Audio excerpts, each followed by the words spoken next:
Good evening, and welcome to our candidate conversation about collaborative governance. My name is Holly Krebs, and I am the lead organizer for the Coalition for Collaborative Governance. Tonight's event is put on by our coalition, which is a group of nonpartisan residents advocating for more collaboration, transparency, and accountability in our local governments. Our coalition envisions governance that empowers all stakeholders, residents, community organizations and businesses, and local government to shape local government's policies, budgets, and outcomes. Collaborative governance is an engaged process that brings stakeholders together to make decisions in a collaborative way.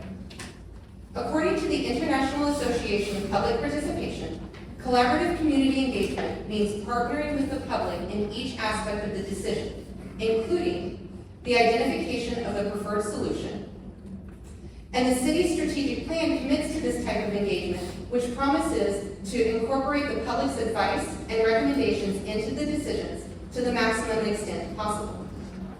The school district's strategic plan also commits to a plan that reflects the community's vision for the future of its public schools. Collaborative relationships are the root of our coalition's vision for more stakeholder involvement in decision-making. Therefore, we advocate for more collaborative and transparent relationships between our local governments and their residents, as well as between our local governmental entities. We're excited to bring both City Commission and school board candidates together this evening for a discussion about engagement with the public, collaboration between the city and the school district, and transparency. Each candidate will have a couple of minutes to answer questions about each of these three topics. Because time is limited tonight, we also invited candidates to submit written answers about these topics, and you can read their very thoughtful replies on our website at c4cgovernance.com. That's the letter C, the number 4, the letter C, governance.com. It's also on the handout before you. If you have a question for the candidates, please write it on one of the index cards on the table in the back. We might not have time for them to answer audience questions tonight, but we will share all of these questions with the candidates. If they are willing to answer one or two of them in writing, we will publish their answers on our website and email those to audience members. If you'd like this follow-up information, please make sure you've provided your email address on our sign-in sheets. Our first topic tonight is engagement with the public. I'm going to read in a second the questions that are be compiled on this topic. For those of you in the audience, these questions are on the handout you picked up on your way in. I'm also going to read these questions aloud because KLWN Radio is going to broadcast the audio of tonight's event later this week. Question 1. How would you plan to integrate community input into your decision making? 2. How would you ensure early community engagement opportunities in the planning process? What new mechanisms would you implement for engaging the community from the beginning of planning processes? 3. How would you want to be engaged by your constituents? What are the best methods for you to receive community input? What type of information could residents provide that might affirm or change your opinion on an issue? And 4. What public engagement efforts are the city and school board already doing that you think are most effective? Before you, the 4 city commission candidates are sitting before you on the left, and the 7 school board candidates are in the middle on the right. Candidates, when you answer, please stand and state your name and the governing body you're running for before beginning your answer. Carol, in the front here, will raise her hand at the 1-minute mark and will say time at 2 minutes. And so with that, we'll begin with Bart Littlejohn, an incumbent commissioner and one of the 4 city commission candidates. Thank you.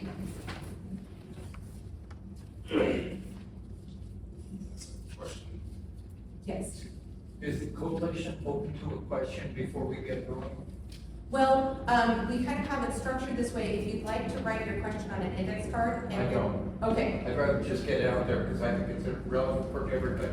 What would you like to share? Reading reading the material, I think it's very clear that we can all agree that greater collaboration that collaboration is good. What's not at all evident though is what the current state of collaboration is.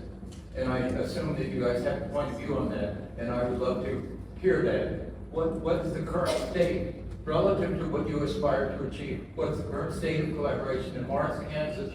And what do you see as the major barriers to that? Because you're asking everybody to provide their opportunity to talk about do better, whatever, do more over, et cetera, and it'd be a good idea to get clarity at first about where you guys are coming from.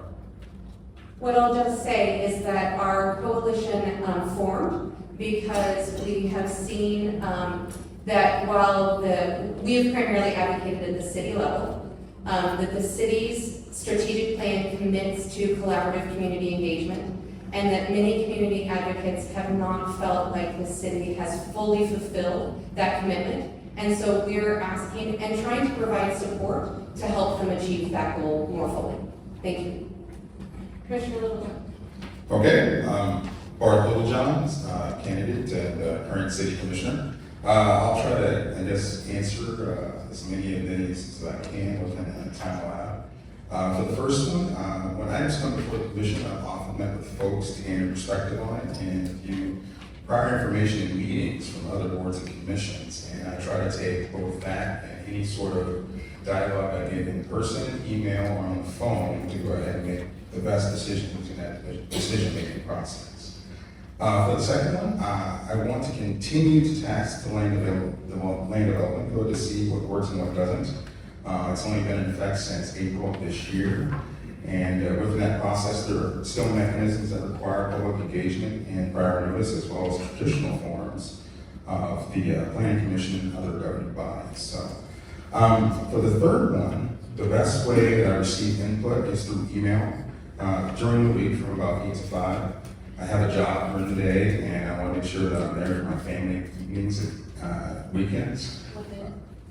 Thank you. I try to make myself available to meet in person, but that depends on my schedule. I would say that I just, when you're there and when you're able to go ahead and meet with me and just go ahead and present the facts and your perspectives, because I try to take in all information before I make my choice.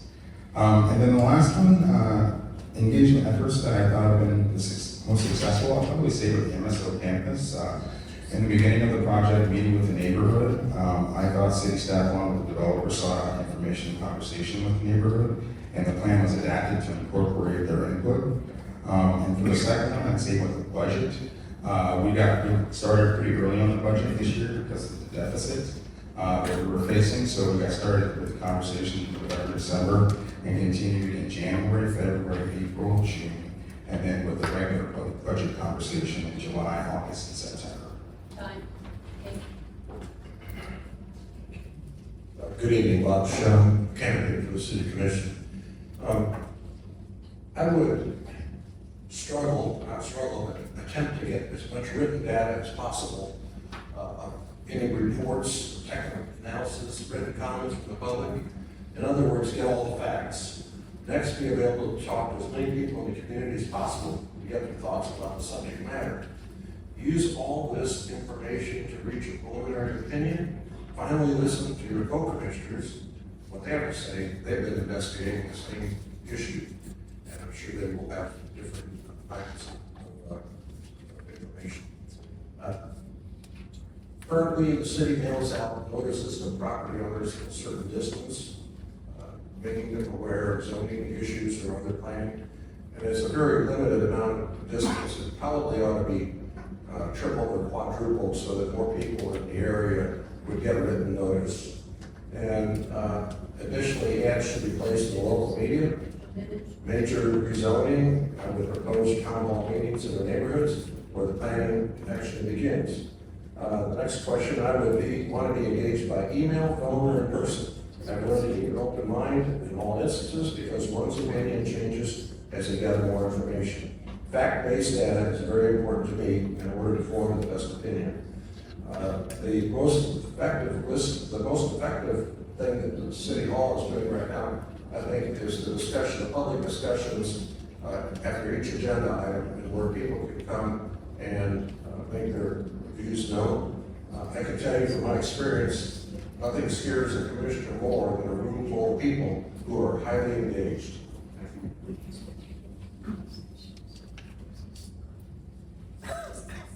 Good evening, Christine Polian, City Commission. I'll go ahead and follow suit, kind of add a little bit. As an elected official, your major job, biggest job that you do is to engage the community to understand what they want, because we are representing the community. So how I would go about getting, integrating the community's information and feedback into my decision making. I'm going to set up regular hours, regular basis, offering opportunities for the community to reach out to me. And then you combine that with my research, and again, given my experience, I have a lot of ways to research things. I can continue, and those two components will have a great impact on my decision making, specifically community feedback. As far as the planning process, I took it as a whole. How will we engage with the community in everything that we are doing? We really need to have that information a while before decisions are made, so we can communicate with the community extensively before decisions are made. They should find out when it's on the agenda. I'll read to you verbatim the third question: how would you be engaged by your constituents? I'll engage with the community the way it is easiest for the community. It's not my choice. It's how you guys can engage. I need to come to you as much as I can. I'll provide opportunities to communicate with me through social media, email, phone, and in-person meetings before every commission meeting, as well as weekly hours for general discussion. The information that truly impacts me the most is both the facts surrounding an issue as well as the story of how it's affecting people. And then how are they doing things effectively? I think they're doing pretty good. Social media, website. Sorry. Mike Courtney. So I answered each one of the three questions. You can find it on the website. I took this question from a larger view. We tried to figure out, hey, what's a good way to get public engagement to increase at events such as this? This is one of the areas where I do believe that we need more voices of the community. And so it's especially true for working class families. So right now, a lot of the feedback that the city gains, they happen at 6 to 8 at night, it's during the week. There's not child care that's available. These are things that I think if you had that, you'd be able to get more working class families to be able to participate. The last year they did the budget engagement sessions. They were also in February, which is the shortest month, it's dark. So there's an aspect of where are we meeting people, where they are. And so I have 4 ideas about how we can get more working class people involved in a process like this. So one would be to engage people at the pickup lines at school. So people are there, they're queued up, they're already sitting there, we can have them, we can ask them questions while they're there. So we can do local sporting events, the ones for children, the ones for college. And we can have pop-up events in town, so we can work with businesses around town to have local pop-up events where we can meet people again where they are. And then I think the thing that would be the most beneficial is if we work directly with the neighborhood associations. So we work with the neighborhood associations to put on an event to be able to gather that input. I think we'll get much richer data if we do it that way and engage people where they are.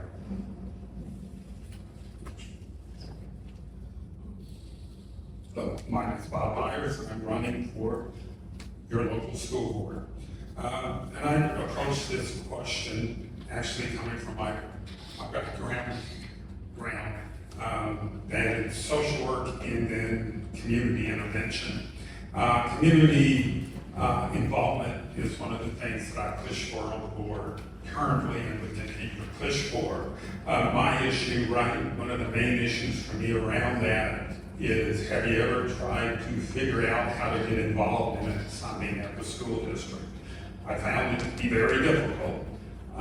That nowhere can you find something written down to say, hey, if I want to be on the site council, this is how you get that done. And my thing is to really go after that issue.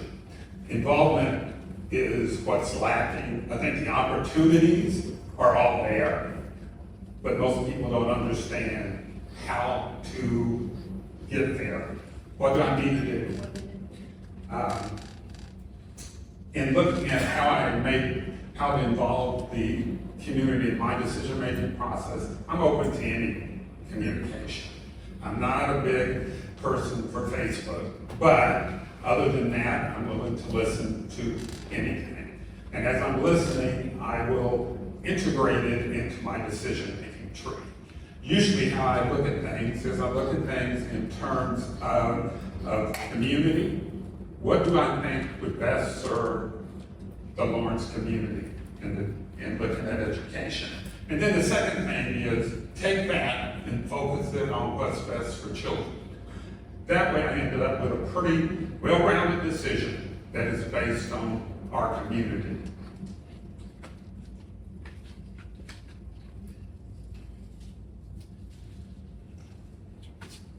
Hey everybody, Christopher Niles, Indicating School Board, son of Lawrence, Kansas, if I'm not mistaken, the only one who spent their childhood in Lawrence. And so I answered these questions, I gave them to Holly in addition to my campaign manager's paper on how we're gonna execute these. She's getting a master's in policy administration. So like Mike, I'm gonna talk from a little higher view. So I'm gonna start. Best predictor of future outcomes is past performance, right? So things I've already done. I've attended Lawrence Public Schools. I've worked in Lawrence Public Schools with kids with emotional distress and behavior disorders. And I've coached kids who are coaching our kids today. And those relationships have allowed me the ability to create the infrastructure to ensure collaboration after I'm elected. I've gotten commitments from an accountability network. Now, these are community members that represent over 200 years of district experience in classrooms and administration, NEA board members, a current member of the Blueprint for Literacy Committee. And this team has committed to holding me accountable, to being a bridge for this community so that anyone who feels like they're not being heard or considered can reach out to them and make sure that they get heard from me. To that end, I have started doing weekly town halls, Wednesday nights at 9 o'clock. I invite any of you to join me if you have follow-up questions. And I think that we need to help our community to be heard. Mike totally meant the one thing I can promise if elected is that I will provide childcare at school board meetings because I can do that myself. The thing that I need other people to do is to bring those meetings to schools so that more people will be engaged. And also, we need to get our children's voices involved in this. I want to advocate for a streamlined behavior reporting system that our children can access so that we can hear what their classroom is like from their perspective. Because just because there's a sub in the room or they're alone in a bathroom doesn't mean they shouldn't be heard when they need our help.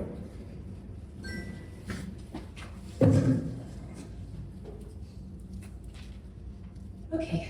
Hello, my name is Kelly Jones, and I am on the Lawrence School Board. I've been president 3 times, and I'm excited to be running again, and I hope that you consider me for re-election. I came into public education advocacy, working for Planned Parenthood 23 years ago on comprehensive sex education. I've been in this realm the entirety of my career, both working in schools and then also working as an advocate. So I appreciate the opportunity to be here, and I want to say that the candidates I'm running with are extraordinary. You can't make bad decisions. So thank you very much for this opportunity. In terms of making sure that we are focused on public engagement and collaboration, I wanted to spend a bit of time explaining some examples of ways in which I've engaged in doing that as a elected official.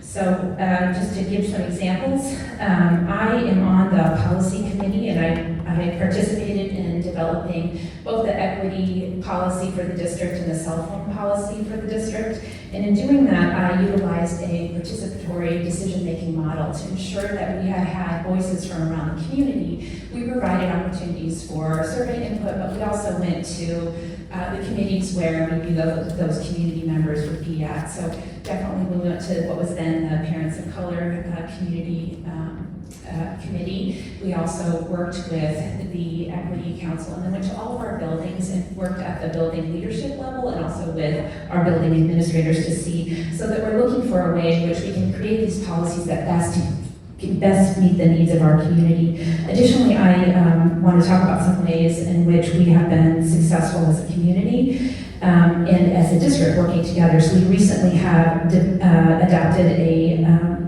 Parent Square app that allows us to communicate with parents in the language that they prefer, and I'm quite proud of that. We've increased, without increasing the administrative budget, we've added a coordination of communication and engagement and retained the Director of Equity and Student and Family Engagement. I'm over. Nice to meet you.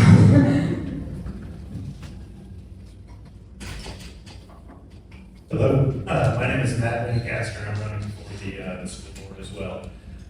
So the question that I chose to answer was, how would you plan to integrate community input into your decision-making? My first two notes here have to do with existing meetings and existing policy. So the board recently moved to a new platform rather than board docs to publish and keep people appraised of upcoming board agenda items, and I think that's great. I think making upcoming topics more accessible and transparent earlier on, kind of similar to what Bob was talking about, and making sure that people know how to interact with the school board is great. I also want to do everything that I can to continue to encourage safe attendance at board meetings for our students, for families, for people that I know that would like to attend but don't currently feel safe doing so. I can't even have my son participate in this thing stand right now, so that's something that I would like to pitch in and help with. Beyond that, I really like what Mike said about meeting people where they're at. So a couple of ideas I had. Christine talked about having in-person office hours, if you will, around town. That's something that I plan to do as well. Post up regularly in a coffee shop or a bar and just hear people out. I really like what Tover's been doing with the weekly town halls for those that can't make it in person. Sharing my contact information, my cell phone number and stuff is on my syllabus, and I have 1,400 students right now, and it hasn't been a problem. So I'm more than happy to have people know how to contact me. I really like what other Bob said about surveys, especially qualitative data rather than just quantitative data. What are people writing and what are people thinking? I think that's even more valuable. Honestly, to me, it comes down to listening and not assuming that I'm the smartest person in the room, or that I have all the answers. That's why we have community schools in the first place. Thank you.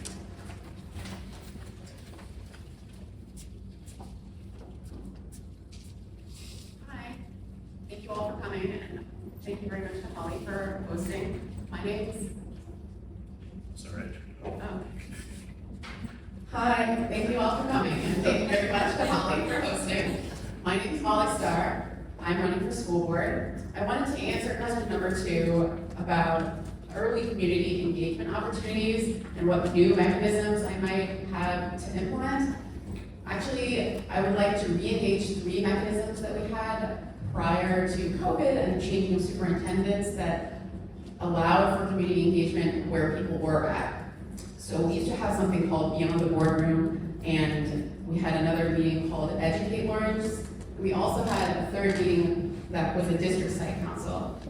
The Beyond the Board meeting was an opportunity for people to have a more casual conversation with 2 board members at a time. It wasn't public comment, it was a place to ask questions and sort of ask in a casual way for help if they needed certain resources. So I'd like to re-engage that. It was also located at schools, so people didn't have to go all the way to administrative building. They could just be in their comfortable space, library example. Similarly, I'd like to re-engage Educate Lawrence, which is a community meeting that allows the school board and the district to collaborate with the community about legislative goals. When you have mutual goals, you can collaborate and then provide testimony, whether it be written or oral, for things that may come down the line in the future. We should get together and collaborate on having, our community show up together in force. Thirdly, the district site council is an opportunity for us to collaborate with the city commission. We could invite city commissioners and the community to have another more relaxed meeting wherein we can celebrate things that are going well and then push those great ideas out to the other schools, as opposed to not taking advantage of some of the great teachers that we have.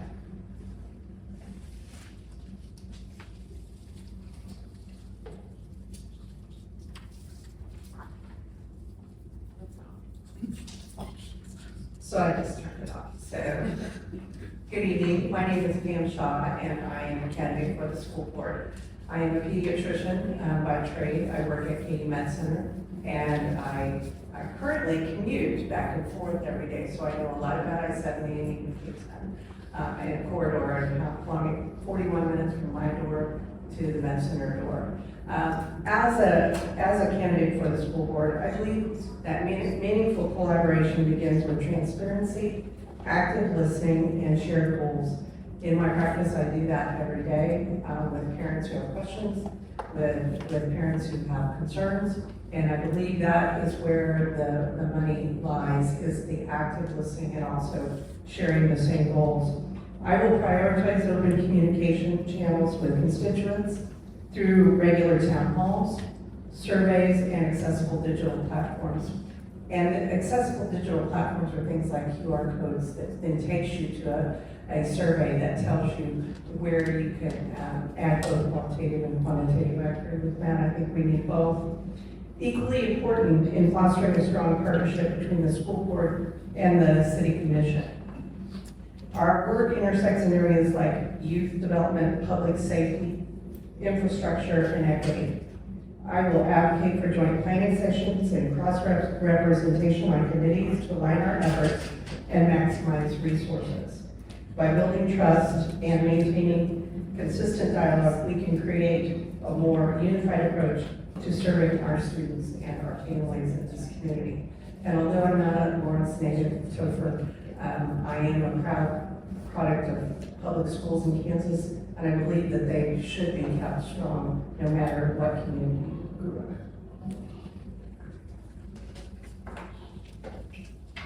Good evening, I'm Shannon Kimball. I am running for re-election to the Board of Education. I'm a 14-year member of this board, and I've spent the better part of my 25-year career as an attorney and policy specialist working in public education and supporting public schools. I'm really glad to be able to share a story with you tonight about something I did this morning. I went and read to some second graders today, and we read the book that Sharice Davis wrote for elementary kids. That's her biography about how she got to be a congresswoman. And one of the things that she wrote in the book, I think is really what my approach is to being a school board member. She wrote, the best way to learn about people is to listen to them. And I do that all the time in this role. And so I think that, I do it in many ways. It's not just public comment in our board meetings, it's emails, it's phone calls, it's personal conversations. It is things that I learned through outreach, my own stakeholders and experts, things that I learned through professional development as a board member, networking across the state, plus all of the impact of all the years that I have spent doing this work informs those decisions, and I always take that into account. Mr. Carter asked a great question about what our current state is in Lawrence Public Schools for community input, and my board colleague Kelly and Bob have mentioned some of those things. We have building site councils, PTOs, we have a student board member sometimes at our board meetings, superintendent advisory councils, district site council, board committees, volunteer opportunities through both our schools and community groups, CTE program advisory groups.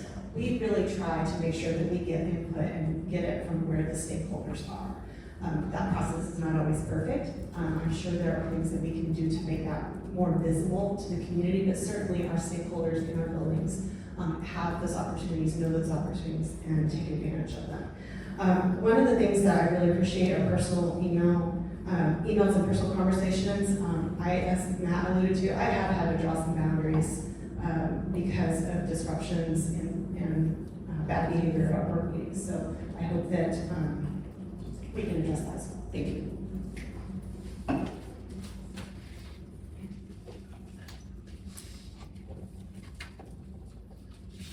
Thank you to all of the candidates. I just want to say that I really appreciate how they modeled collaboration before you by referencing each other's answers. And so that's great. That's one of the reasons for bringing them together in conversation, that we hope that this is the beginning of more conversations between these two governing bodies, and that the more ideas that can be shared between them, I think will lead to more collaborative success in our community. So thank you for already making use of the ideas that people are sharing. Our next topic is collaboration between governments. And so these are the questions for this topic. 1, how would you improve collaboration between the city and school district to improve addressing issues that impact both entities, such as housing, infrastructure, taxes, tax abatements, school closures, and school boundaries? 2, how would you improve the current culture of your governing body to increase collaboration and to reduce siloed decision-making? What limitations do the Commission and School Board have in engaging with each other? Which of these are official institutional limitations, and which of these limitations are self-imposed or a product of institutional culture? And 4, how can the city and school district better collaborate to address budget challenges? For this question, we'll start with Bob Byers, school board candidate.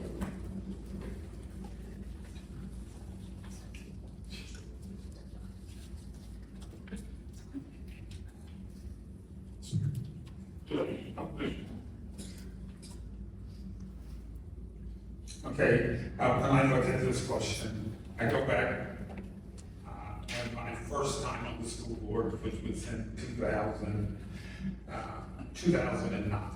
and had a 4-year term. What about that, when I think about it, was we used to meet with the city commission and county almost monthly in order to discuss issues.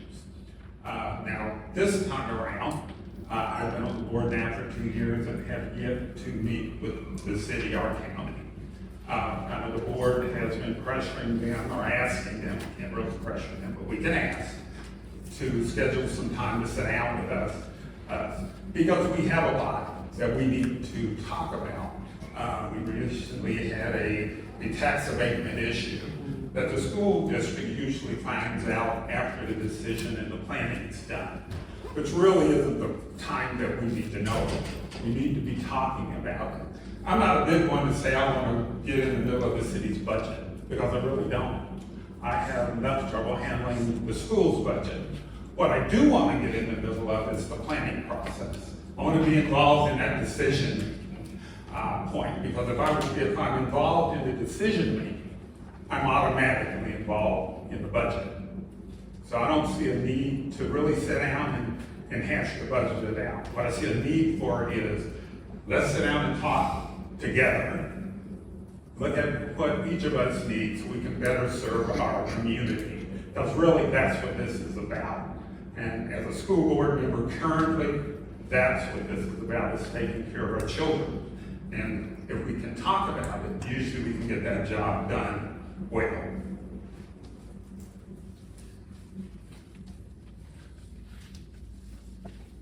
Just go the same way.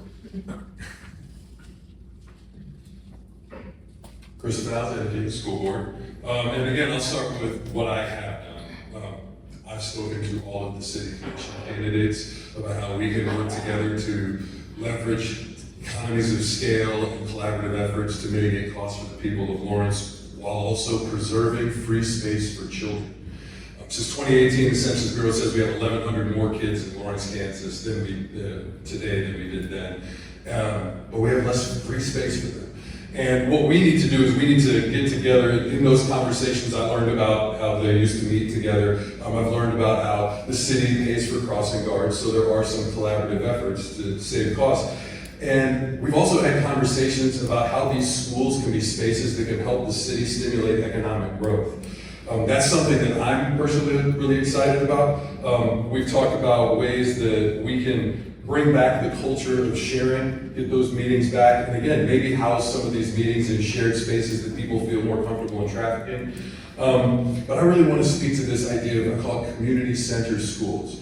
I want you to imagine a Lawrence where on a weekend, you could go to Pinckney Elementary to get support from your entrepreneurial network, or you could go to an employment expo or a market for small businesses.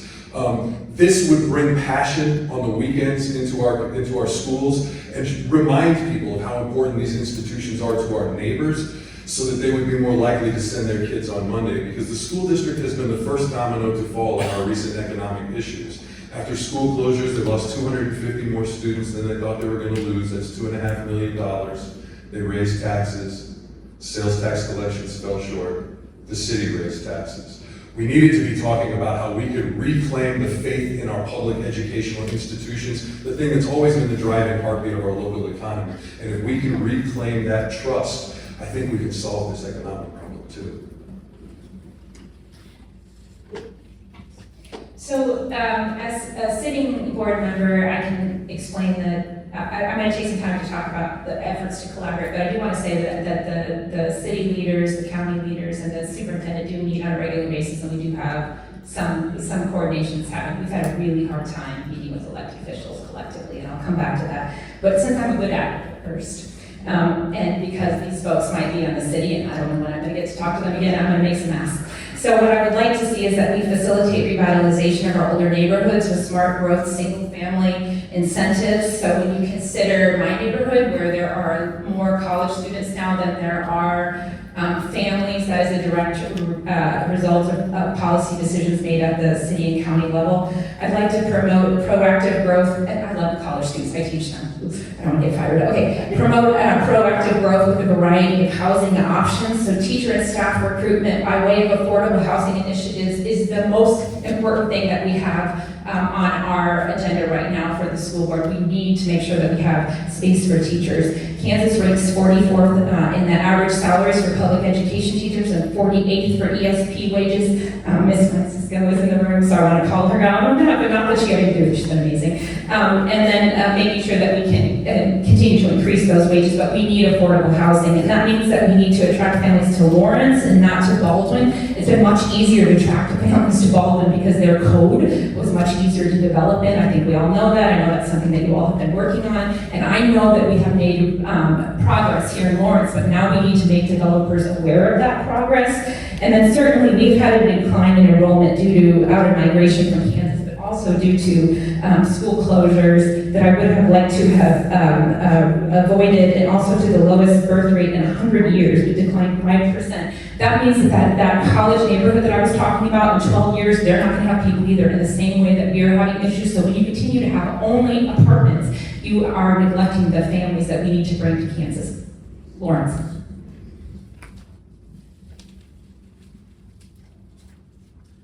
Matt Lancaster, School Board. I chose to answer how would you improve collaboration between the city and school district.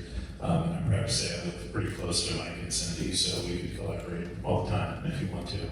I think it starts with something as simple, and Kelly and Dan both talked about this, but attending each other's meetings and committees to the extent possible.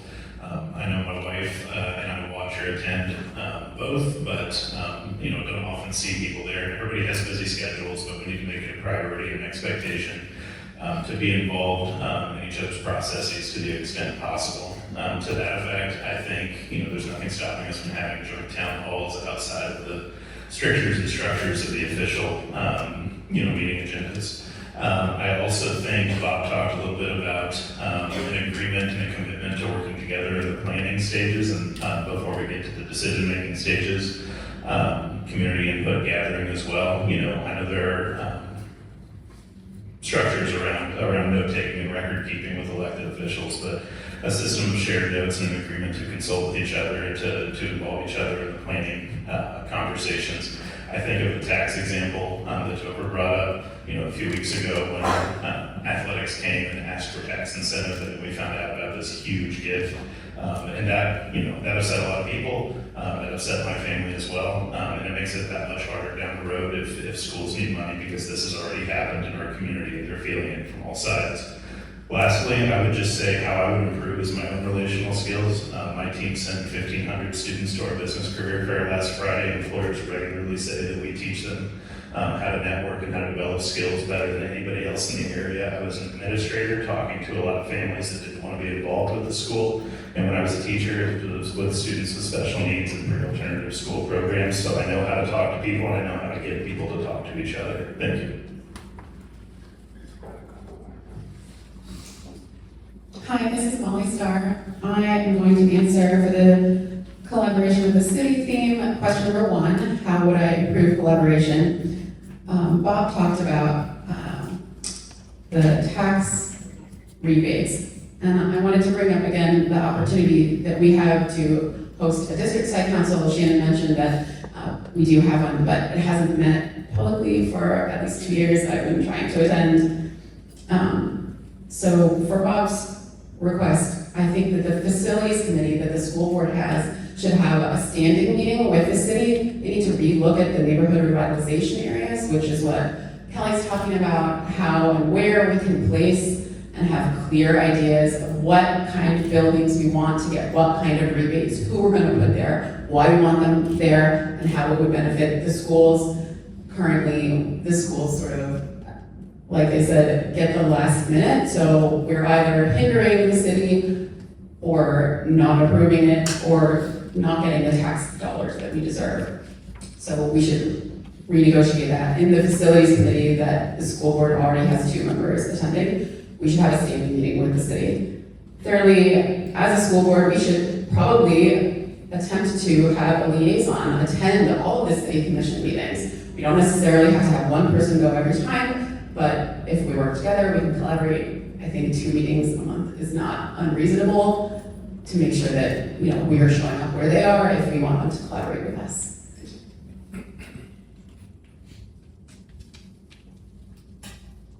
Pam Shaw, School Board. As someone who's deeply committed to education and equal access through my work, I understand the importance of strategic partnerships and navigating financial constraints. The city and school district must work together to identify shared priorities, especially those that impact students, such as health, safety, and access to opportunity. I would advocate for collaborative budgeting efforts that bring together the city planners, the school leaders, and community stakeholders to explore some cost-sharing models for services like mental health support, transportation, and after-school programming. These are areas, with my experience, you can do more with less if you're doing it together. The value of integrated systems and cross-sector collaboration is extreme. In other words, in my practice, we have a mental health professional who sees kids who need mental health the day that they are identified as needing it. So it's very important to share these costs as well as the opportunities. We also need to leverage community assets such as libraries, clinics, and parks to support student learning and well-being without duplicating costs again. And by pursuing a unified front in state-level advocacy, we can push for more equitable funding formulas that reflect the real needs of our students and families. Finally, I would support the creation of a city school budget task force. Everybody loves another task force, right? That includes educators, financial experts, and community members. This group could identify innovative funding sources such as grants, public-private partnerships, and ensure that every dollar spent reflects our shared commitment to equity and excellence. I think there's opportunities in Lawrence with the amount of educated people here to get more support locally in funding if the state is not going to do their job. Thank you, Shannon Kimball, running for the school board. So I certainly welcome greater collaboration with our city and county partners. And what I'm about to say, I'm saying in the spirit of I want to improve the relationship. You know, I've been doing this work for a long time. I've served as board president 3 times during the last 14 years. I have tried to engage with the city and increase those spaces for collaboration, and it really has been a very frustrating experience. I'm going to give a couple of examples. Actually, I think probably affordable housing is one of the best examples to talk about right now. When the city was going through the process of developing the new planning code, I was board president, and I requested that they put a school district person on that committee so that we would have a seat at the table to talk about what kind of planning and development code would best support our needs in terms of affordable housing for our families and for our teachers. And I was told no. I was told that we could come and give public comment or public input just like any other citizen. And frankly, we're maybe not a co-equal government entity because of the nature of our mission, but we are certainly a government entity, and I don't feel that often the city and the county look at the school district as a government entity partner. And so I think that is a fundamental thing that needs to change. And it would change a lot of things about the way that our entities interact if that was the attitude that we were going forward with. On the budget issues, I want to assure you all that we are, as a board, maximizing all the revenue available that is available to us. One of the things I often hear is that we are asked to partner with other entities in the community. We don't have control over our revenue stream as a district the same way that the city and the county does. We can't decide to go out and raise taxes anymore to raise more revenue. So those things, when we do those partnerships, we are often asking the city or the county to be the ones to fund the partnership. And I think that's where the difficulty lies, is that they have competing budget priorities as well that we have to take account of. So I hope to improve this work during my next term on the board. Thank you.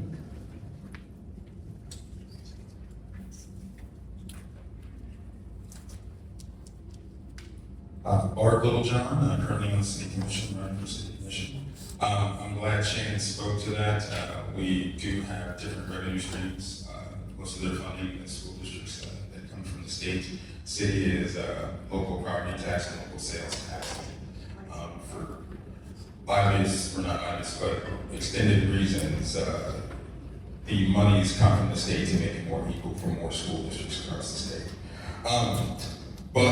Yes, I am glad you guys spoke to that because I willingly want to have more meetings with the school district and also the county and collaborate more, both in formal ways and informal ways. I think that would be truly helpful. Also, I'll hopefully try to answer some of the other questions as well. In terms of within our governing body, increased collaboration and siloed decision making. I think we do that pretty well, and as I spoke to before, relying upon the information from staff as well as from our boards and committees, which are staffed by volunteers who work very hard to put together that information to get to us so we can make the most informed and the most well-informed decisions. I know within our boards themselves it's a little bit difficult because we all adhere to COMA and we can only really have conversations with one another because of our 5-member team. Only 2 of us can have those conversations one-on-one because we have conversations of 3 constitutes a meeting. But there are always ways that we can go ahead and make sure that we understand where everyone's coming from. I really am encouraged by what Tilber said in terms of the economic centers in schools. And I know we had that prior conversation with him, so I was intrigued by that. And also with Bob's comments, and also I believe Molly mentioned liaisons. Pam mentioned liaisons at school and school meetings, and that sounds interesting as well. Bob Shum, City Commission candidate. You know, if you're at the end of the line, all the good stuff gets said at first. It sounds like you're just repeating what everybody else is saying, but my line here is interaction is key to collaboration. I mean, you can't read enough and too often, and you can keep finding out more and more things about the different public bodies. And one of the things I'm kind of amazed about tonight is we don't have the county commission label in here too, because certainly they're a major entity that raises and spends taxes. You know, you got to think about it. The city can say, well, we didn't raise taxes this year. The school board can say, well, we're even, and then the county can say, well, we had to go up 2 mils. The public doesn't care who did it. It's just that they're going to pay more tax. So, you know, we really need to work in unison with each other. But I think some of there are questions there that said, what are some of the constraints? One of the constraints I wrote is that it has become just a kind of situation where no one met for a while, and so it's like, oh, we don't meet anymore. We don't get together. So I mean, that has to change. It just can't be individual entities out there spending the taxpayers' money. We could probably identify a lot of redundancies, and if you do, you can reduce it, you're going to save money, and it doesn't matter which entity does it.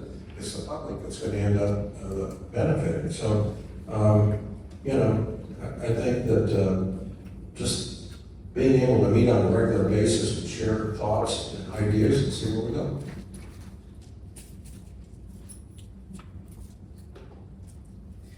Christine Polmian, City Commission. Second to last person said ditto. I'm kidding. Collaboration, we've got 3 taxing authorities, ultimately the largest taxing authorities in the county, which would be the Douglas County City Commission and the school district. And a lot of folks don't recognize that their taxes are made up of these 3 entities in addition to the state. But for example, 131.238 is the mill rate for Douglas County. That does exclude the state, but 52.33 is the state, 44.20 is the county, and 33.197 is the city. That's not a comparison, that's just to reflect and highlight the fact that we are the ones that are costing everybody money. And if we're not paying attention to how everyone is managing things and what pitfalls might be coming, we are gonna actually potentially cost people even more money. So at bare minimum, the 3 taxing authorities should meet once a year, annual basis. Individually, Mr. Littlejohn talked about COMA and CORA, our open meetings and our open records. There are some limitations to meeting, that would be a COMA violation, so we can avoid that by maybe having individual conversations, making sure that we have built relationships, because the only way you can really truly collaborate is if you trust. And really, how do you build trust? You communicate. So I'm not concerned about the overall culture. I think we've had a lot going on, but sometimes we have to force culture first. So let's put forth the effort and make sure that we are engaging with the community and we understand as all 3 entities what our community needs. Mike Courtney, City Commission. So the thing I wrote is, we should have better communication between all 3 entities. All 3 entities are the ones in our community that can raise most. That's super important. And I did some research on this. The city and the county have had joint meetings before, but as it was stated, all 3 of us together have not had that in a while. So I think this gives us a moment to have a reset. A lot of people that I talk to, they're very interested in what is community in the post-pandemic world? What is it engaging with people once again in this post-pandemic world? So I offer, if I'm elected, I'll work with you guys to set up that meeting. And one of the reasons I think it's super important to have these type of meetings is because it allows us to work on a pitch. And so what I mean is, if the school district is hiring some rock star teacher, you want to be able to convince that teacher to move to Lawrence. And so some of the things that you might be able to say in the future is, here the school district could say, since I talked to the city, I know that the city is working on this affordability project, that they are working on things to build homes, that they are working to be able to make this town for you and your family. We want you as a teacher to come here.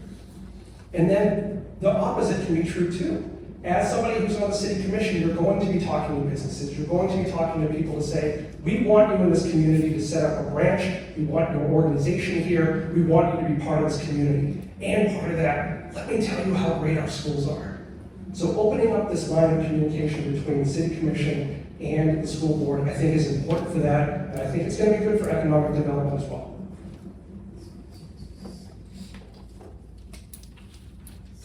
Thank you again. Because I'm moderating, I'm going to take a moment of license. Several people mentioned affordable housing, and I want to bring to everyone's attention that the city is working on an affordable housing incentives policy proposal. It's going before the City Commission for our work session on November 11th. This is codifying many of the incentives that they have for affordable housing. Our coalition has done an analysis of this policy, and we're very glad to see it going forward. They're adding some new, more innovative incentives as well to try and bring more affordable housing to the community. What we are also advocating for is for this policy to apply to smaller developments and possibly even single-family homes. The way that it is currently written, it is primarily focused on large-scale apartment developments. And as you heard from School Board Member Jones, that our community needs single-family homes in order to bring families here. And so if anyone is interested in knowing more about this policy, you can go to the city's website. It's the Affordable Housing Incentives Policy. You can send feedback to Leah Rosalind, who is the city's Affordable Housing Administrator. So since that topic came up multiple times during this last round of questions, I wanted to just bring up what the city is working on and the ways in which possible advocacy from families and school community might be able to influence the direction that that policy takes. Thank you. Thank you for letting me take my license to talk about specific policy issues. All right, for our next topic, we're going to discuss transparency, and these are our questions. Number 1, how would you increase the availability, accessibility, and transparency of data so residents can provide more informed feedback? How would you engage in the city's or school district's storytelling to the public? 2, what benefits do you see in being transparent with your constituents? How do you determine the threshold for information you think should be easily accessible to the public? 3, how do you determine what issues the public should have input on? When should an item be on a governing body's consent agenda versus the regular agenda, which community members can publicly comment on? And 4, how would you balance the legal versus the ethical obligations of the governing body's actions and choices? How would you codify your ethical obligations and publish them so the public can better understand your decision making? And if we can start with Molly on this one, and so yes, thank you, Mike, you'll just pass the microphone now.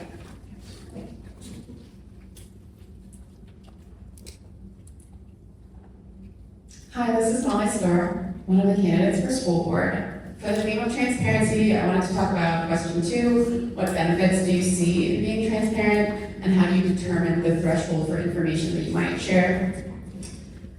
It reminds me of a quote that I heard from Dr. Frank Harwood when I was at the State House with Shannon Kimball. We were both there to listen to arguments for how the SPED funding formula should be written. And Dr. Frank Harwood was thanked for his honesty, and in response he said, "Oh, well, I don't lie, otherwise I'd have to remember what I told everybody and how I lied to them." And I actually agreed completely. I felt it very deeply. I thought, our job as representatives is only to show up to connect you with resources. Our job is not to be an additional barrier for you. So in the form of transparency, I think transparency allows people to connect with resources and allows their representatives to make that connection for them. Secondly, in terms of the threshold, how would I make sure that I kept something necessarily private? I think that, for example, there may be an instance where a student or a family requires privacy, and then it would be my job as a representative to tell you, I'm sorry, I can't say any more because I'm keeping someone's information private for them. Or if there was something that I couldn't tell you, I would give you the reason why I wasn't able to speak further on the issue, as opposed to avoiding the topic and leaving. Thank you.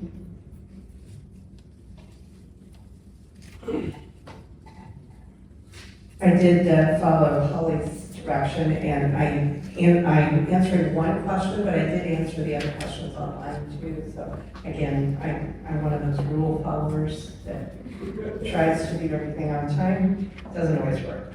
I did pick question number 1, transparency. Oh, I'm Pam Shaw, school board, sorry.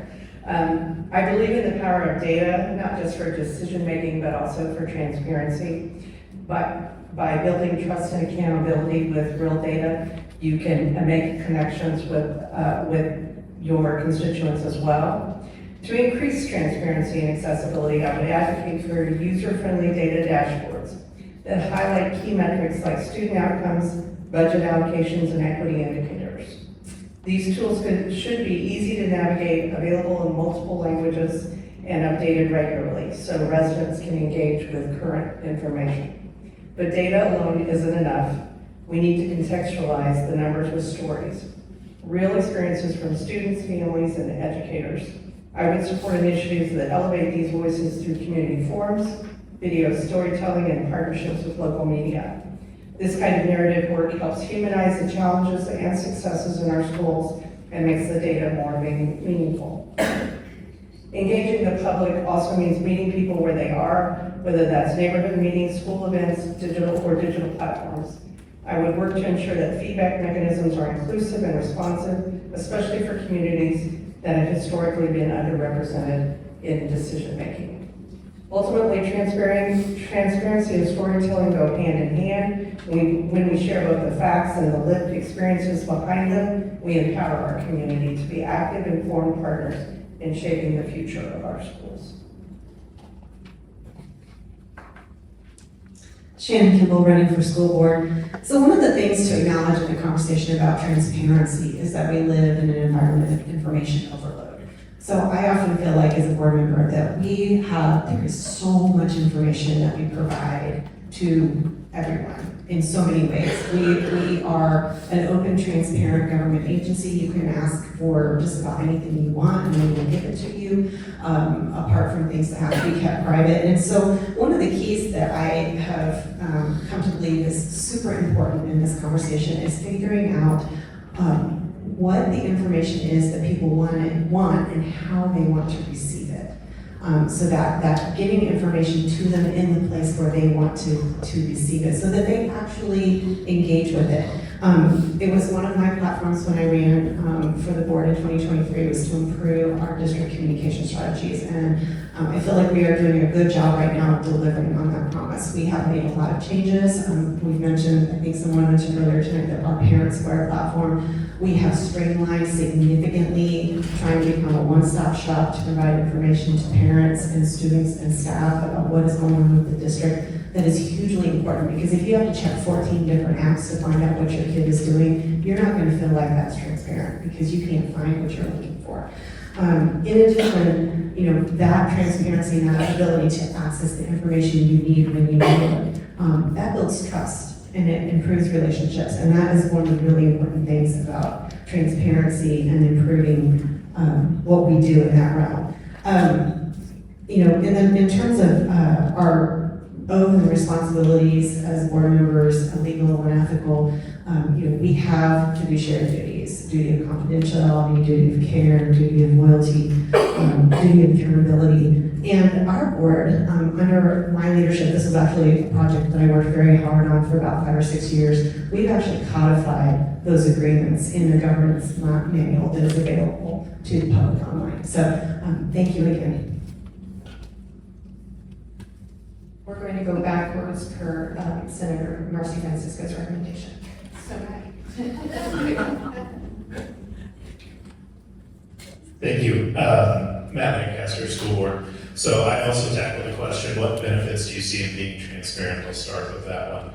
I think the primary benefit is both shared accountability and collective efficacy. But the first, if I pull you in early in the decision-making process and say, hey, here's what's going on, what do you think about this? Now we both have accountability and responsibility for that decision because I've asked you to be part of that conversation, right? It doesn't just fall to me. And collective efficacy, what I mean by that is there's a lot of talent in this community, there's a lot of skill, there's a lot of experience, right? And stuff that I don't have. But if we're talking about it early on, transparently together, not only do we have that shared accountability, but we also have the efficacy to get the thing done. I also think that it invites a diversity of perspective. I know in this town, too, we end up in silos, we end up in isolated communities of people that we interact with. I think being transparent and going and meeting people where they're at invites that diversity of perspective in the decision-making process. Maybe there was something that I just wasn't thinking about or that somebody else wasn't thinking about, and now we've had a chance to talk through it. I also think, pessimistically, it does lead to some shared responsibility for decision-making, right? If we are working together on something rather than in a closed room meeting, then when things go wrong, that's on all of us to fix, right? Really quickly, because I have 30 seconds left, I think there's levels for the threshold of accessible information, like Shannon referred to. We have FERPA protected information, personnel protected information, academic disciplinary information. That stuff just can't be shared most of the time. Then there are things like, what are you going to do about this person, or what supports are you providing to this person? That gets really tricky. Those are protected. There are things that we can say. People tend to not like those. But there's law and policy regarding those things. Budgetary, board agenda items, trends, achievement and educational data, disaggregated and aggregated, those are things that we could definitely share. So I think there are levels. Thank you.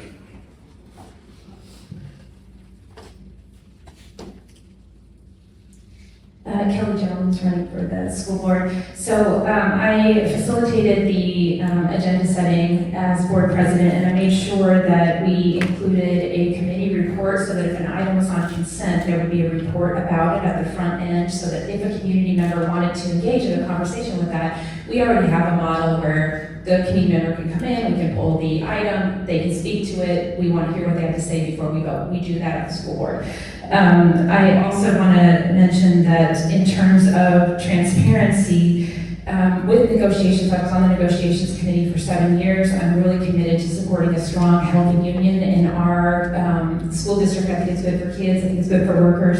And one thing that I did right away when I got onto the board was advocate for making sure that the budget was transparent to the union. So when we have labor negotiation meetings or labor management meetings, that if there's questions about the budget, that information is provided to the union without exception. If they need information that is publicly available and absolutely should be in front of them so that they know how we're making decisions.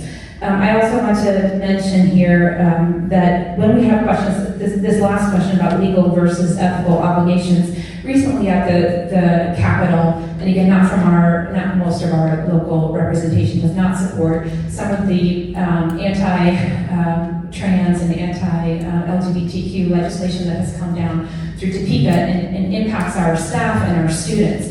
And we are obliged to follow the law, but when we are developing those policies, we are looking at, can we follow the spirit of the law and still protect those students so that they can show up in our school the way that they want to and feel welcomed. And the way that I've communicated that to the community is to making sure that they're seeing what we're doing, like in the paper, also in communication with our building leaders.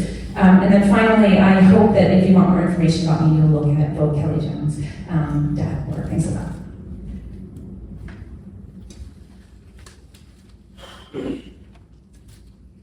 Christopher Nalzanic, school board.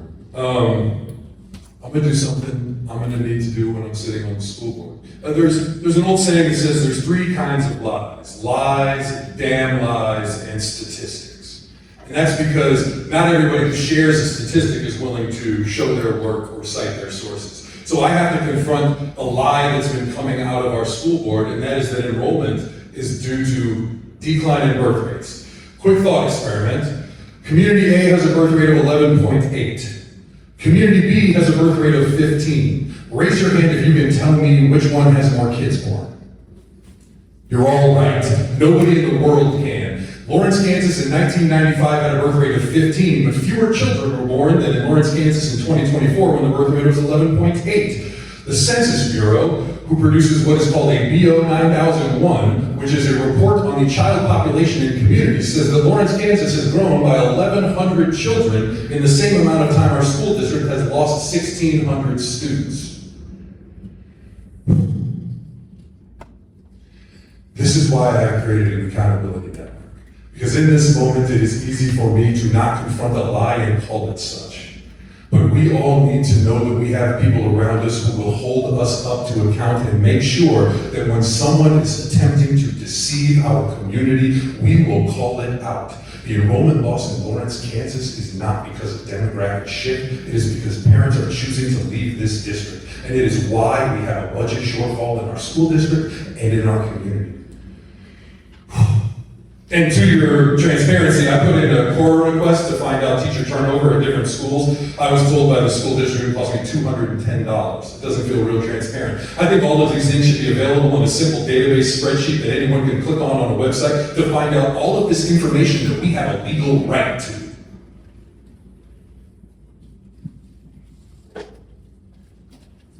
And my name is Bob Byers, and I'm a school board candidate.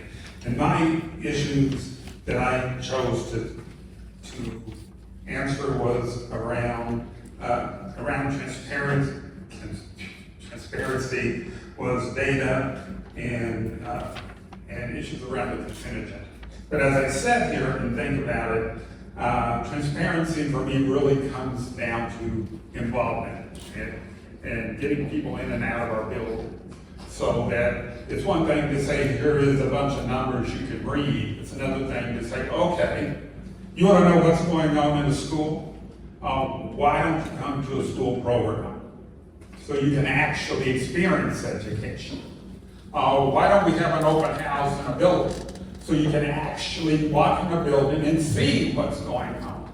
Then you have to look at the number, because education isn't about that number. I can sit here and tell you that the board produces a lot of information, because we do. I, as a member of the Equity Council this year, we started breaking down our equity report, which used to be one large report that we did once a year.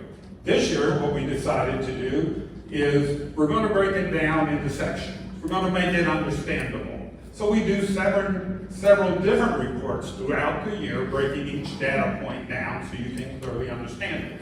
But the story really isn't in that report. The story is really in the schools. It's really in your communities. It's really in the boardroom when we're sitting there. Those are the things that you need to see and understand. I invite you to come to a board meeting. You may not understand everything going on. Some of us on the board may not understand everything that's going on. But the reality is you at least see education in action. So it isn't about the reports. You know, and I'm kind of a numbers guy. And my response is, I often don't believe a lot of numbers because unless you can tell me exactly where you got your numbers from, who knows where you got them from? So I don't get into that stuff. What I do get into is know your community, know your schools. Marcy, should we go this way? Okay. Mike Courtney, City Commission. So for this one, I'm going to talk about transparency in the work of this group. This year, the people in this room, they changed the financial discussion in town. I told the story about how for me this started on my friend's porch. We were sitting there talking about property taxes going up, utility costs going through the roof, and just the overall feeling of unaffordability that myself, my neighbors, and my friends were feeling. And I didn't know how I was going to be able to crunch this data, really didn't. But then I found this group. And the good thing is the people in this group already had it. The people in this room brought to light that the budget in 5 years has doubled, that the debt has gone up 228%, that capital expenditures in that same period is up 445%, that property taxes 40% and utility costs at least 25%.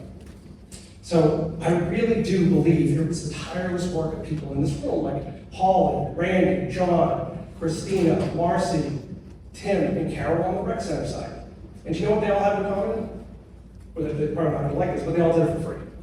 Literally the definition of community engagement. And when you look at what Plan 2040 states, it says, the city of Lawrence and rural Douglas County are among the most desirable places in the United States to call home. A well-educated community with a unique free state spirit. We are diverse, publicly engaged, and boldly innovative. And then from the city's perspective, you can't be upset when those same passionate, educated people demand better from their local elected officials. So I see groups such as this as complementary, not antagonistic to the mission of the city. And I will continue as a city commissioner to work with citizen-led advocacy groups just like this.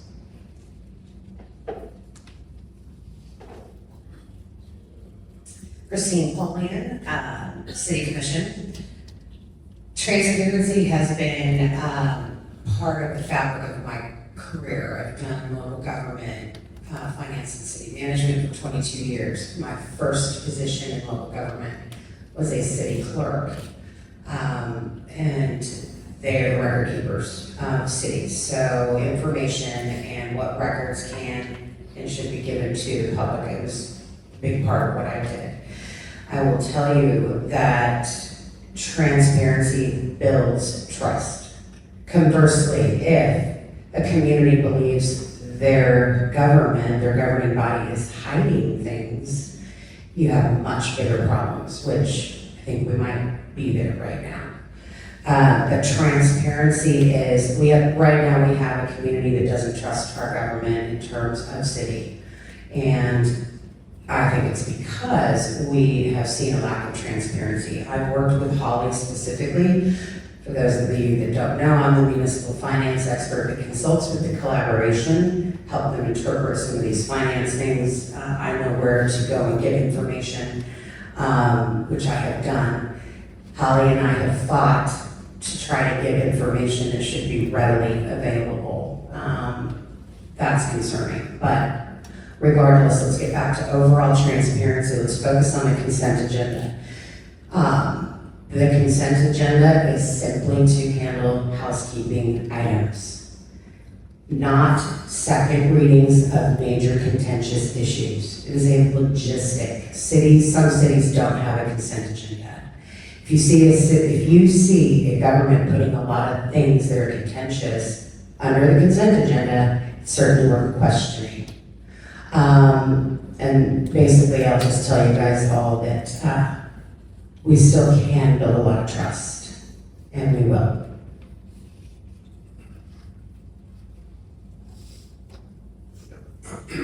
Bob Jones, City Commission candidate. Like I said, if you're last, you have to repeat what everyone else has said. But anyway, transparency, right, and collaboration just builds trust. It's that simple. If you're out there meeting with people and they understand you and you're working with them all along, it's just a better, trustful situation. With regards to the agenda and how it's developed, when I last served in 2015, the agenda, the mayor set the agenda, may still be this way, I don't know, it doesn't seem like it with this question, but the mayor set the agenda.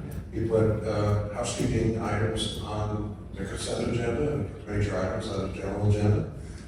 Any commissioner could take anything off the consent agenda and ask for discussion. And then any member of the public could also ask that a consent item be removed for discussion. So it opened up the agenda for everyone to discuss as they wish. That worked really well. I don't know if it's changed or not. Is it still that way? Or?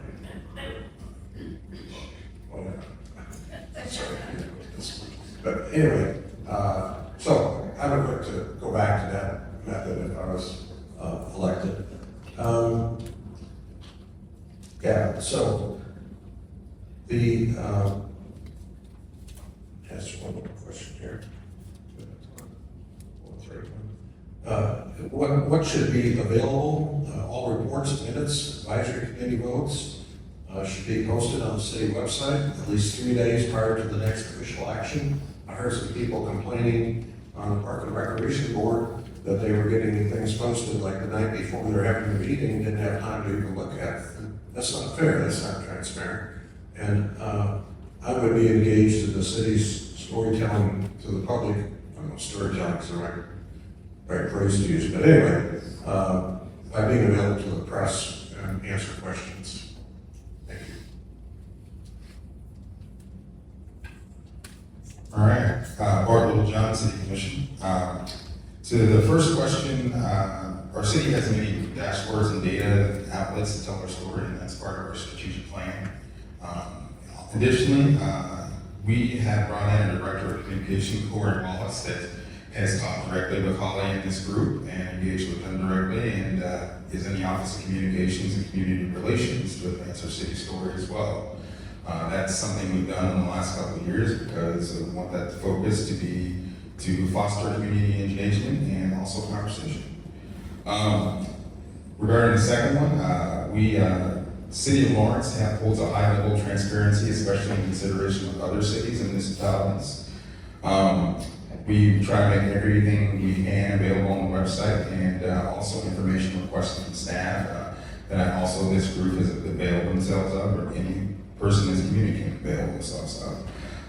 Additionally, we'll be having a meeting next Tuesday regarding the debt and also the asset management plan. And with the debt conversation, we'll have industry experts in to evaluate and discern it. So it'll be open to the entire community, and we'll have that conversation there. And also in the asset management plan, we'll discuss how we come to our decisions regarding infrastructure and what goes into that, and which has been developed here in the last couple of years to go ahead and make the best use of our infrastructure and our lowest cost of ownership. Regarding the agenda, the housekeeping items are, pretty similar. That a lot of the things that go on the agenda are like stuff for the bidding process to show bids, as well as what's been approved by boards and commissions with a supermajority usually or unanimously. And then also just procedural items that were on there and as well. So, it's in terms of that. And Bob's question, we can go ahead and close the city commission, or a citizen can request to go ahead and, oh, I'm sorry, I'm almost over. I didn't see it. And COMA, we have here to hire standards of COMA, which is to cancel the meetings act and take a vote in the end of office to go ahead and do that, as well as other boards and commissions.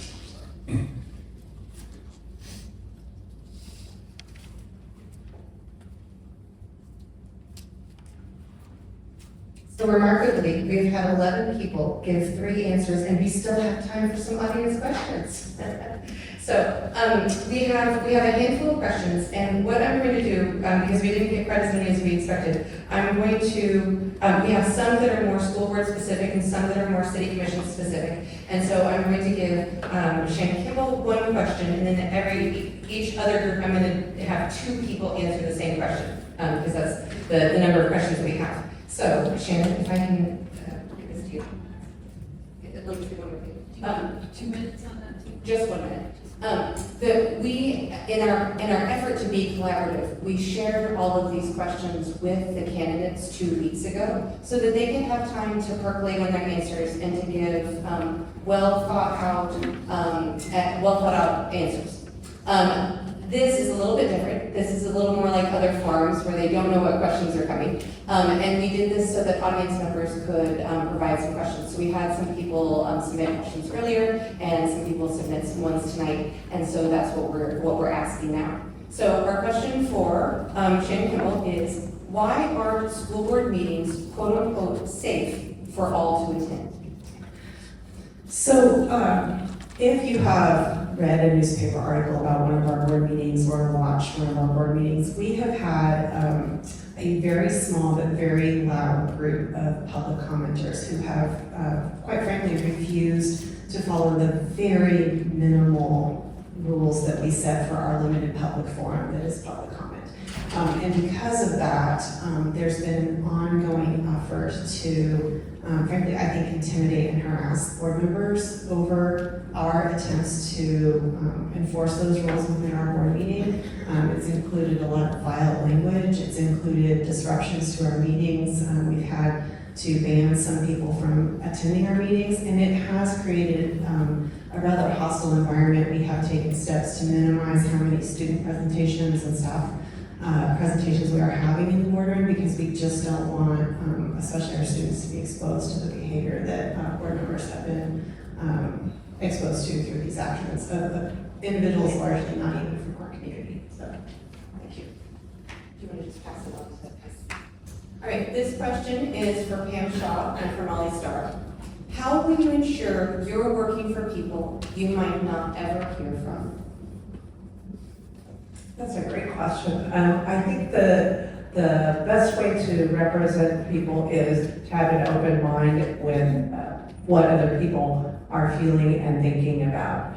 And I believe that, first of all, having an open door so people do feel like they can talk to you about the issues and that you will listen to them is first of all, very important. But the second piece of that is to go into the community and find out what the community is thinking, what the community is feeling, so that you do feel like you are representing everyone. It's difficult to represent everyone because we have a very diverse society and we have people who have different views, but it is important to make yourself available for those people who may not feel the same way you do, so you understand. There's always a greater truth in how people are feeling. So I think it's really important to listen and actively listen and communicate.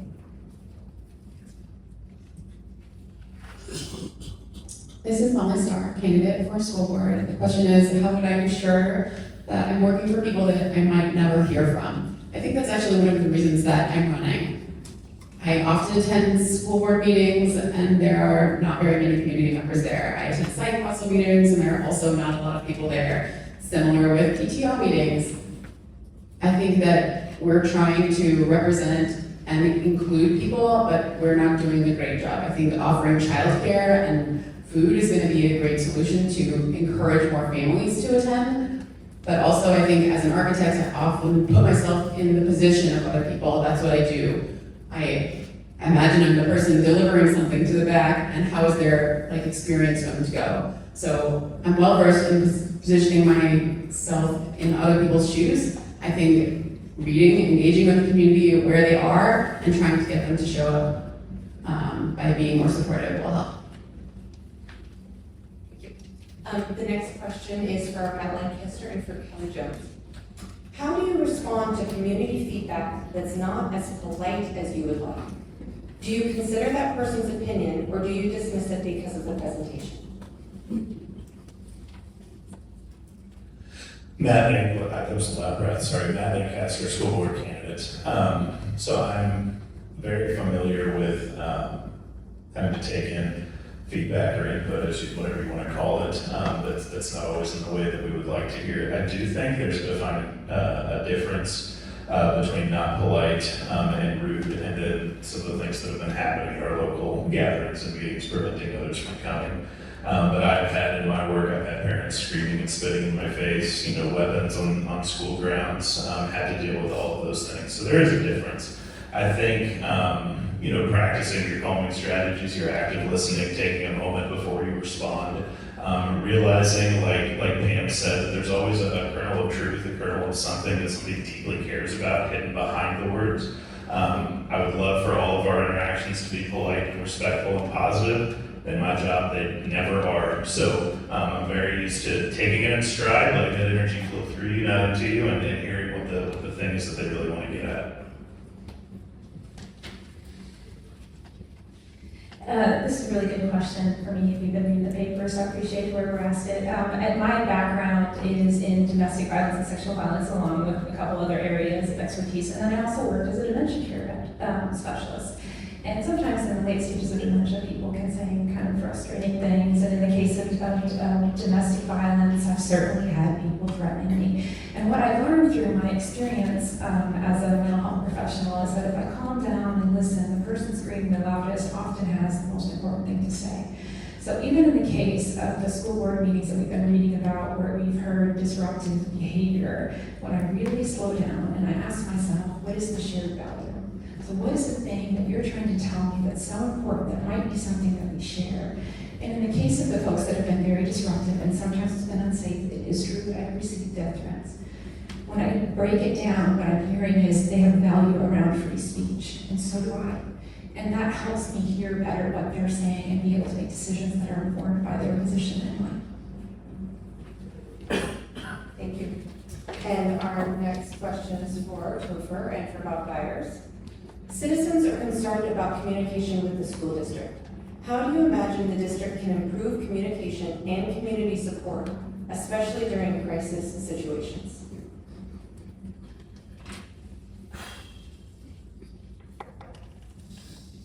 Christopher Niles indicating school board.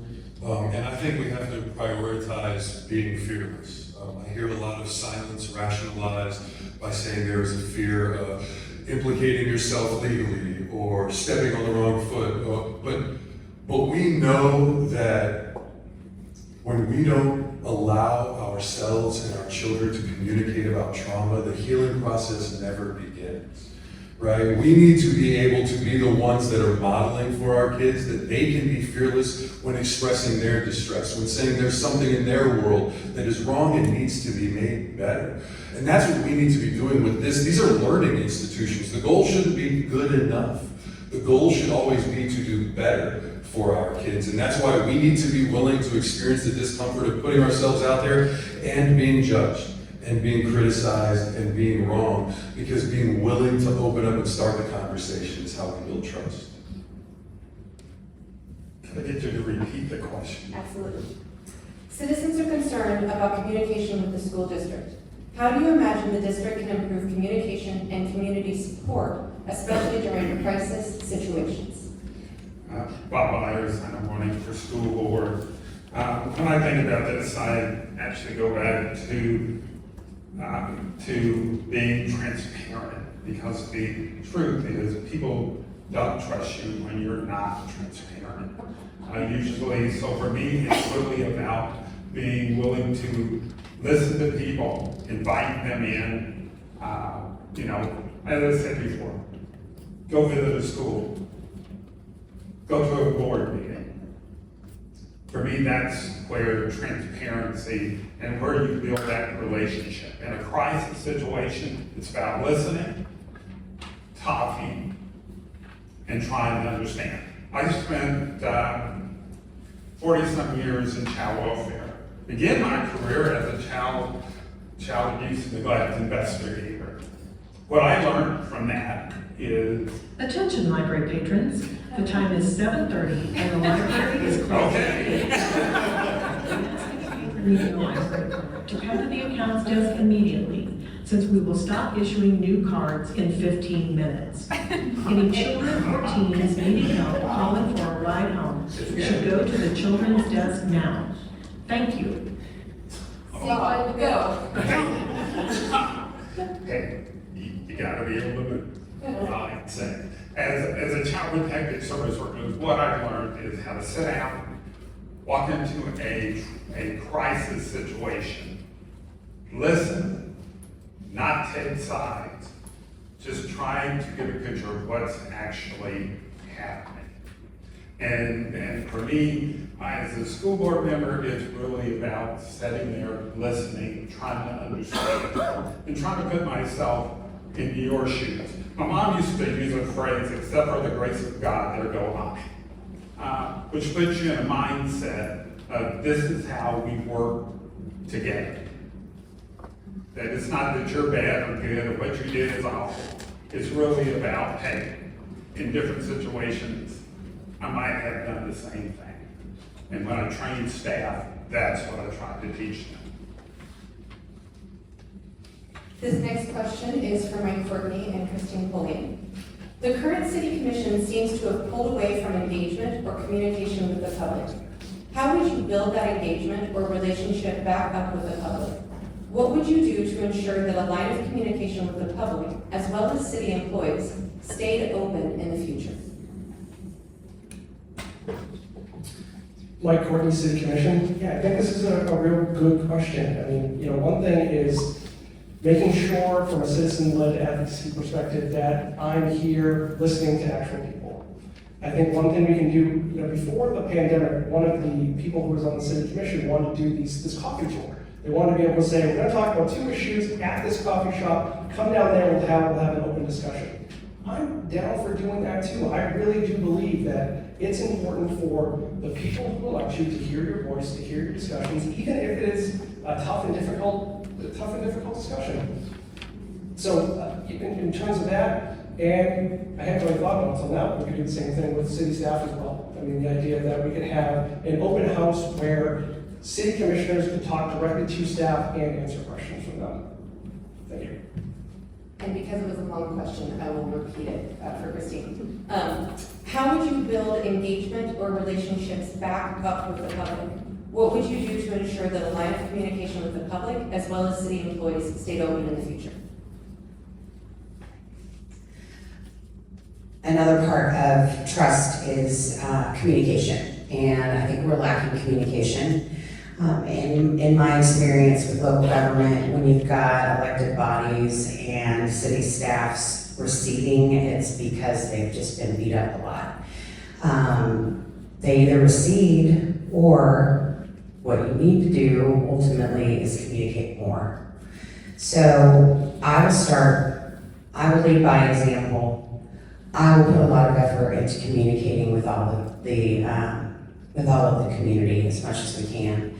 And I think though elected officials have a limited resource in terms of time, family, life, work, I think I would also have that issue.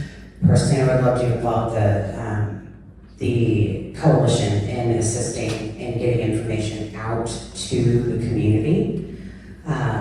There's other ways as well, but it's very important, and I will work very hard to do it. All right, and our last question for Bob Shum and Bart Littlejohn is, I think there are more Lawrencians now, more than ever, who want to be involved and heard when it comes to some of the bigger decisions the commissioners would face. Are you for or against some form of collaboration with the citizens? would you be willing to form a committee of citizens and city employees to get their input on some issues? Yeah, Bob Shum, City Commission. As I said earlier this evening, you can't get too much information. The way you get information is getting people engaged. So whatever mechanism it would take to get all these people who are eager to participate is what we should do. I mean, if it's some kind of a council or advisory group or just a town hall meeting, it's good. And then see where we go from there. But I think that I do have that feeling that more people want to become engaged and know what's going on.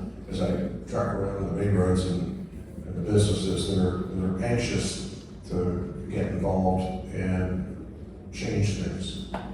Thank you. And I'll repeat the question since it was long. Are you for or against some form of collaboration with the citizens? Would you be willing to form a committee of citizens and city employees to get their input on some issues? Bart Littlejohn, Commission. Yeah, I'm always for collaboration with, community members, and forming any, like Bob said, any method or any myriad of ways to go ahead and gather that information, because as I said before, I make my best decisions when I have additional information and I bring that to the table. We're always working to go ahead and improve the process and make it better, so anything that would go towards that is something I'm willing to support. Thank you. Thank you very much to all of the candidates who joined us tonight. This is a great group of people, and I appreciate what I think it was Kelly Jones said, is that all of these candidates are excellent. We are very fortunate as Lawrence, Kansas, to have such a stellar group of candidates. I'd also like to help all of our coalition members who helped compile our questions, our volunteers who helped run tonight's event, and all of you for joining us this evening. We have the room until 8, so if you'd like to talk one-on-one with any of the candidates who are able to stay, please do so, and thank you again for coming.